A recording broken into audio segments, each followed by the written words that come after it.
West,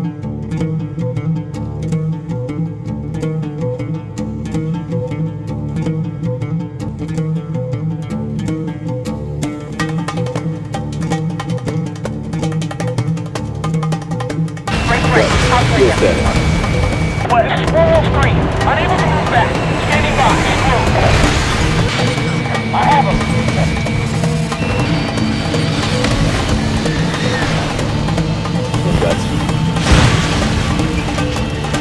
They're a few minutes behind schedule. Look around.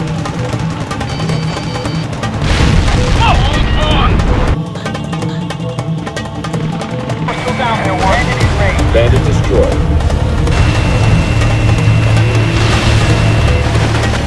Not good.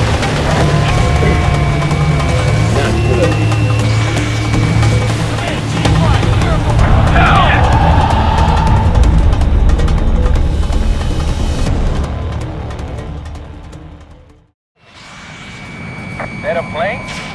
Ace Combat Assault Horizon is the second of Namco Bandai's Dark Souls style PC ports, where they actually listen to PC gamers and consider the prospect of bringing their games to them. This time, however, they've learned how not to do a port and given us proper resolutions with enough tweaks and graphical options to keep us happy. The inclusion of games for Windows Live may be cumbersome, but it's resulted in a stable and steady netcode that just works. That said, there is this.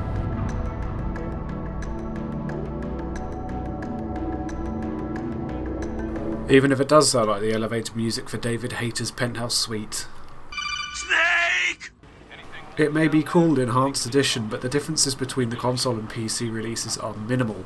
However, the game looks beautiful with weather, smog, fog, smoke and shards of plane cluttering the three-dimensional combat zone. This port costs £19.99. £19.99 for a AAA modern combat arcade flight simulator. I can't help but wonder if Namco Bandai's CEO tweeted a picture of himself giving a huge middle finger to Ubisoft's, given that Assault Horizon both plays and looks better. Despite Hawks having DirectX 11 graphics, it goes to show that it's not the technology you use, it's just how you use it. Could Ace Combat Assault Horizon have been a better port? Yes indeed, but that's why it's £19.99. At that price, I'm willing to cut them some slack. This instalment throws away any pretense and myth, swapping Eurasian continents for real-life settings, featuring NATO and Russia representing their respective military powers as accurately as possible. NATO, a multinational conglomerate, is portrayed largely through the eyes of Lieutenant Colonel William Bishop, leader of the USAF's Warwolf Squadron. Warwolf are tasked with assisting ground troops in Africa as a vaguely entertaining but heavily cliched plot unwinds about the uncovering of nuclear armaments at a separatist coup. As is with every movie since 1504, the Russians are ideologically split, with General Ivan Staglishov previously assisting NATO, now leading the Russian rebels with view to take Moscow. They call themselves the NRF, the New Russian Federation. Warwolf are thus tasked with defending NATO assets against the insurgency of the NRF, and as Lieutenant Colonel William Bishop, you must lead the counter-attack. Top Gun, James Bond, Call of Duty, yeah, you get the gist. My absolute favourite thing about the plot has to be the way the Russians are portrayed. Watch this. NATO policy. We are Russians, General Lepoint, not NATO. I say blow the whole damn place back to the Stone Age where it belongs. Who are you sending to the Stone Age now, Captain? General, we have reports of Russians among the rebels. Impossible. Major Illich heard them speaking too, sir. The Major must have been confused. What the hell is going on, General? The commander speak of my master. Why have you changed sides, Staglishov? I must think to change sides, SOB. No one paid me, Captain. This is my But as we all know, the story isn't hugely important. What is important is the introduction of Ace Combat's innovative on-rails dogfighting mode that trades freedom for absolutely awesome, high-octane, visually compelling duels. The dogfighting mechanic relies on getting close and behind an enemy, hitting the left and right bumpers on your gamepad, which locks on your plane as you're free to make adjustments for the chain gun or roll and yaw to avoid collisions. Keeping your target within the circle on screen decreases the time it takes your missiles to recharge. Oh god, it even hurts saying rechargeable missiles. which allows you to outshoot their flares. Killing your target sends him spinning, eventually splitting apart and leaving oil and smoggle over your windshield. It's awesome, and it makes Hawk's dogfighting mode look like a zoomed out third-person mobile game designed for touch controls. You may hate it, but if you like it, you'll fucking love it.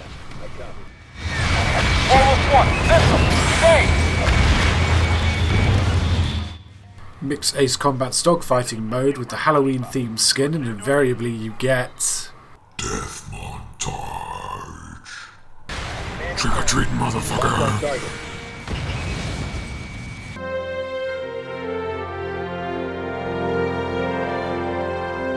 So whilst we can clearly see the flying is competent, innovative and a logical necessary step forward for the series, we have to look at how the introduction of helicopters has helped or hindered the dynamic of the gameplay.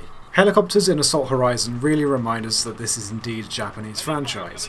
Helicopter controls are entirely counterintuitive, and you need to relearn them. In short, the Apache handles like something from Armored Core 5 more than armour. Turning left and right requires moving the gunnery turret to an axis until such a point as the helicopter follows suit. It feels strange, but considering you're doing the job of a pilot and a gunner, it's acceptable.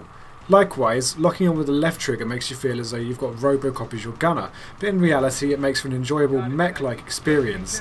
Namco and Bandai built their own helicopter pilot mechanics that are unlike any other game in the genre, but as soon as you realise you're basically piloting an Apache skinned mech, you should get a lot of enjoyment out of it. The helicopter missions are explosive, exciting and entertaining. Taking out multiple enemies with bunker buses and firing hellfires at technicals and SAM sites never seems to get old. Something that irked me, however, was the Apache's ability to 360 in the air like a happy seal. It looks ridiculous, and anyone already put off by the arcadey mechanics of the helicopter missions will probably find it hard to see past this. Taking back Moscow in an Apache is one of the most enjoyable, if a little long, missions in the game, and it reminded me of an Armoured Core skirmish. I don't know why Namco decided to hold our hands so much. I mean, you can't even damage your helicopter from bumping into things at any speed. Still, flying both planes and helicopters serve as the campaign's primary focus, with gunner missions coming secondary to break up the intense action sequences. These will be loathed by a lot of you, possibly most of you, but I don't know what else Namco could have done to stop high-octane loud noises from becoming tedious after a while. These usually consist of either gunning from the side door of a Black Hawk or from within a C-130 or high-tech stealth bomber. The C-130 missions use authentic thermal effects and different levels of optics, and the side door missions offer an elegant ballet of synchronicity, which is a really pretentious way of saying they did on rails really well.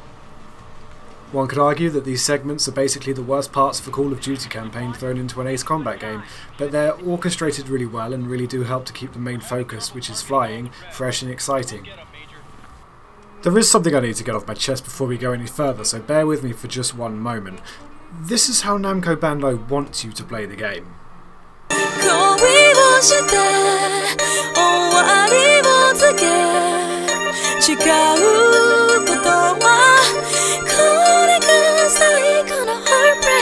This is all thanks to some fucking genius who thought this would be a good idea.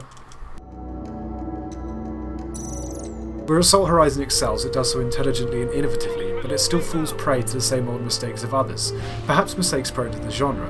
For instance, the title has an incredibly beautiful soundtrack that I'm proud to own from the collector's edition of the Xbox 360, and it has competent voice acting. The mechanics, visuals and effects are all spectacular, but gameplay problems leave sometimes infuriating annoyances with the title. Missions often go on for far too long, especially on the classic flying missions. For instance, who at Namco Bandai decides when enough waves of enemies is enough? When you die, you start back from the checkpoint, that's a given. But when someone on the team's clearly said, right, I think 7 waves of enemies is enough, otherwise players will get bored, and you die having to do 14, 15, maybe 16 waves of enemies, unless you die again and have to do more, then we clearly have a problem. The length of the levels are just right if you don't die. When what you're often doing is generally repeatedly killing swarms of enemies, it's not necessarily that fun to repeat repeatedly killing swarms of enemies, only to repeatedly killing swarms of enemies until the next mission. There are several times when I've died or failed on a mission objective where the thought of repeating it literally had me walking away from my PC. In fairness, this happened all of about 3 times, and I did come back quite eager, looking forward to the experience.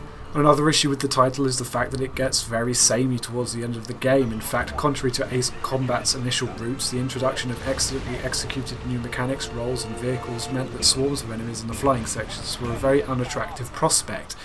This is the core gameplay of an Ace Combat game though. It's almost as if Namco Bandai spoiled us and therefore spoiled the classic gameplay roles of the franchise. I'm confident that there will be many of you though that plays this title only for the flying, and that's absolutely fine as well. Ace Combat Assault Horizon offers a wealth of content for £19.99 or your regional equivalent, and it even comes with DLC skins from the console versions of the game. It might not be a port built for PC, but it looks a damn sight better than some games that have had an independent development cycle for the system.